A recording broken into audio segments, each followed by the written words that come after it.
Ollie Behrman hit a barrier at 50 Gs, and the car that caused it didn't brake, didn't spin, didn't lose control, it just slowed down. 30 kilometers per hour. No warning, because the rules said it could. And this freak accident pushed the FIA to do something it almost never does, rip up its own rulebook mid-season. It took 6 intense weeks, 4 high-stakes meetings, and a packed room full of drivers, engineers, team principals, power unit suppliers, FIA officials, and Formula One bosses all clashing over the exact same issues again and again. In this video, we will go over exactly what changed, why it wasn't enough, and which teams are about to gain a serious edge because of it. Now, on April 20th, it's finally locked in. Every single team voted yes. The FIA has officially shaken up the 2026 Formula One regulations, and most of these changes hit right away at the Miami Grand Prix on May 1st. This kind of move is almost unheard of. Formula One doesn't just rip up its own rulebook mid-season like this, especially not this fast. The last time anything even close happened was decades ago, under totally different conditions, and nowhere near this level of urgency. So what pushed the sport to act so quickly? 2 massive problems that simply couldn't be ignored any longer. First, Ollie Behrman slammed into a barrier at 50 G in Suzuka after the car ahead suddenly dropped speed by 30 kilometers per hour with zero warning. That's not just dangerous, that's terrifying. Then there's qualifying, which used to be the purest test of speed in motorsport, now turning into a confusing strategy game where software management can decide who gets pole instead of raw driving skill. Both of these issues have now been tackled, not perfectly, and definitely not without compromise, but they've been dealt with in a way that every team agreed on, officially signed off, and ready to roll immediately. Now it's time to break down exactly what changed, why it matters in a big way, and which teams come out on top or take a hit from these decisions. Because the qualifying mess in 2026 has been obvious since Australia. Drivers aren't even pushing flat out on their hot laps anymore. Right now, drivers aren't just chasing speed. They're juggling energy like it's some kind of complex game. They're constantly thinking about when to harvest, when to deploy, when to lift, and when to coast. And none of that has anything to do with pushing the car to its absolute limit of grip and raw pace. From the outside, qualifying still looks fast. But for anyone who understands what's really going on, it feels completely artificial. George Russell summed it up perfectly when he said, "The fastest driver does not always get a pole. Instead, it's the driver with the smartest energy management system who comes out on top." That's a huge shift, and it's not what qualifying is meant to be. So now, 2 major changes step in to fix this mess, starting with the energy limits. First, the maximum recharge limit in qualifying drops from 8 megajoules per lap to 7. It sounds backwards at first. Less energy should make things worse, right? Slower cars, more pressure, more problems. But here's the twist. At 8 megajoules, the gap between stored energy and what the car actually needs is so big that drivers are forced into extreme harvesting, lifting early, coasting through sections where they should be attacking hard. Cut that down to 7 megajoules, and suddenly that gap shrinks. The car uses less electrical energy per lap, the battery doesn't fall off a cliff mid-lap, and that wild, unpredictable drop-off that's been ruining qualifying starts to fade away. And that's not all. The second change cranks things up even more. The super clipping harvesting limit jumps from 250 kilowatts to 350 kilowatts in both qualifying and the race, pushing the system into a whole new balance. This is the exact change Russell was pointing at, and it's obvious why. When drivers can harvest up to 350 kilowatts through super clipping, it basically matches what they'd get from lifting and coasting anyway. That kills the whole advantage of backing off. Suddenly there's no clever trick, no hidden gain. If you stay flat out, you're not losing anything. That flips everything on its head. Drivers who push hard now get the same energy recovery as those trying to play it safe, which means late braking, commitment, and real risk come back into play. Just like that, qualifying turns into a true test of driving skill again. But while those qualifying tweaks fix the show, the race changes are all about survival. Behrman's massive crash at Spoon Curve in Japan exposed something seriously dangerous. The speed gap between a car running full battery and one running empty can hit 30 kilometers per hour in just a few hundred meters, while both cars are flying at around 300 kilometers per hour. That's not just a difference, that's a nightmare waiting to happen. A 30 kilometer per hour closing speed gives the driver behind almost no time to react. It's over in a split second. So the FIA stepped in with a direct fix. Maximum MGUK deployment in non-acceleration zones is now capped at 250 kilowatts. But here's the key detail.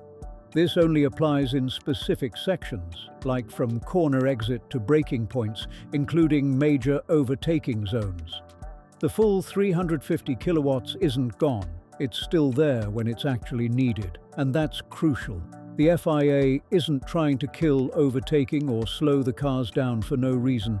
They're targeting the exact parts of the track where sudden speed differences become seriously dangerous. Think long straights between deployment zones where cars are flat out with barely any lateral load. One unexpected drop in speed there can be brutal. Then comes the second race change, and it's just as important. The boost system now has a hard cap. Maximum extra power is limited to 150 kilowatts above the car's current output at the moment of activation. That shuts down a scary scenario where a driver with a fully charged battery hits maximum boost right as the car ahead runs out of energy. Before, that created insane closing speeds that no driver could realistically react to, but now, that sudden surge is finally under control. The third change might be the smartest one yet. It's seriously advanced. A brand new low-power start detection system is now in play, and it can instantly spot when a car has weak acceleration right after the clutch drops. The moment it detects something off, it jumps into action. The system automatically triggers a minimum level of MGUK deployment to help the car launch properly, while at the same time firing up flashing rear and side warning lights to alert every driver behind. That's a huge step forward in preventing chaos right off the line. This directly targets the messy start incidents already seen in 2026, and it does it without ripping apart the entire starting procedure. It's a smart fix instead of a complete overhaul, and that's exactly what the situation needed. Now, the wet weather changes haven't been talked about as much, but they could end up being the most important for safety. Under the old rules, ERS deployment in the wet was exactly the same as in dry conditions, which was always asking for trouble.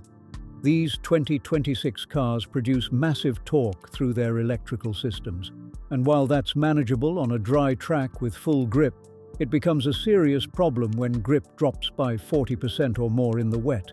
Same power, less grip. It's a bad mix. Cars can become unpredictable and extremely difficult to control. So now, the new rules step in and cut back maximum ERS deployment in wet conditions. That reduces torque delivery and makes the cars far more manageable when the track gets slippery. And there's more. Tire blanket temperatures for intermediate tires are being increased after drivers pushed hard for it, giving them better grip right out of the pits when switching from slicks. On top of that, rear light systems have been cleaned up and simplified, making signals brighter, clearer, and more consistent. That means better visibility in heavy spray and faster reaction times for drivers chasing behind. This final change might sound small, but it's way more important than people think, especially in 2026 conditions where speed gaps between cars can get huge. In the wet, visibility is everything. What a driver can actually see determines how fast they react and whether they avoid disaster or drive straight into it. Simpler, clearer lighting cuts down confusion at the exact moment it matters most. Because in those conditions, drivers don't have spare attention to figure things out. Every bit of focus is locked on keeping the car under control. Cleaner signals mean faster reactions, and that can be the difference between staying in the race or crashing out hard. But rule changes don't just rewrite the physics, they rewrite the pecking order. And this package might be the most redistributive change Formula One has introduced in years. The jump in superclipping from 250 to 350 kilowatts is the one with the biggest competitive impact. Mercedes built a big part of their 2026 edge around a highly advanced energy management system designed perfectly for a world where lifting and coasting gave you an advantage. They mastered that system better than anyone, but now that edge takes a hit. If superclipping delivers the same gains as lift and coast, then that whole strategy loses its power. The gap doesn't vanish instantly, but it definitely shrinks. And that's a big deal. The gap doesn't disappear. But for the first time in 2026, Mercedes is playing defense. Meanwhile, teams like Ferrari and McLaren, who weren't as finely tuned to the old system, suddenly find themselves in a better spot. A rule change like this flips the balance, and they stand to gain more while Mercedes loses ground. Then there's the drop from 8 to 7 megajoules. On paper, it hits every team the same, but in reality, it doesn't play out evenly at all. Teams with smarter battery management will squeeze more performance out of that tighter limit, while others are still figuring it out. And that gap could decide everything. In the short term, this still gives Mercedes a slight edge, but here's the twist. Because the total electrical energy available is now lower, the overall performance gap across the grid starts to shrink. So even if Mercedes stays sharp, their advantage doesn't hit as hard as before. Now, the boost limit in races might be the most politically charged change of them all. Capping the maximum extra power at 150 kilowatts directly cuts into the advantage teams get from having bigger battery deployment windows. That's huge, because it levels out one of the biggest hidden performance differences between cars. But not every team feels this the same way. Customer teams like Williams and McLaren, running Mercedes or Ferrari power units, are in a tougher spot. Their access to the deeper layers of power unit software is more restricted compared to the full works teams. That means making these changes work smoothly could actually be more complicated for them than for the manufacturers who designed the systems in the first place.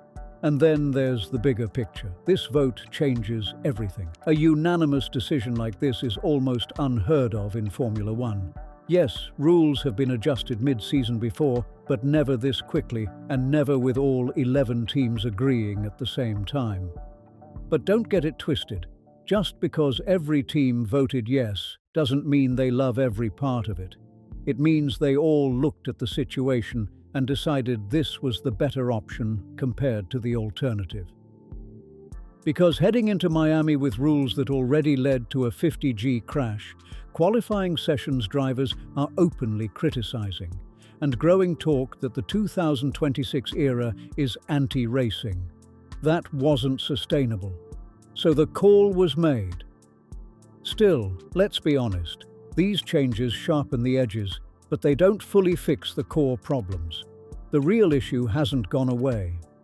The core problem, a battery that's simply too small for what these regulations demand, is still sitting right there. That mismatch between what the battery can store and what the car needs to deliver is exactly what created all these strange, frustrating behaviors that have hurt the sport's image. Sure, dropping the megajoule limit helps. Increasing the superclipping limit helps too. But let's not pretend. Those are adjustments, not a full fix. The underlying system, the actual architecture, is still out of balance. Now, all eyes turn to Miami, because that's where the truth comes out. Are these tweaks enough to make the racing actually feel like Formula One again? Will qualifying finally look like drivers pushing flat out instead of playing energy-saving games? Will those dangerous speed gaps, the kind that sent Behrman into the barrier, actually shrink in a real, measurable way? And what about the racing itself? Can drivers like Verstappen go for an overtake and actually make it stick without getting punished on the next straight? That's the real test. 6 weeks from Melbourne to a full unanimous rule change. Formula One doesn't move like this, not ever. The fact that it did says everything. The problems were serious, and the sport knows it. Now Miami isn't just another race, it's the moment where all of this gets put to the test. And don't forget to like and subscribe to not miss the latest F1 news.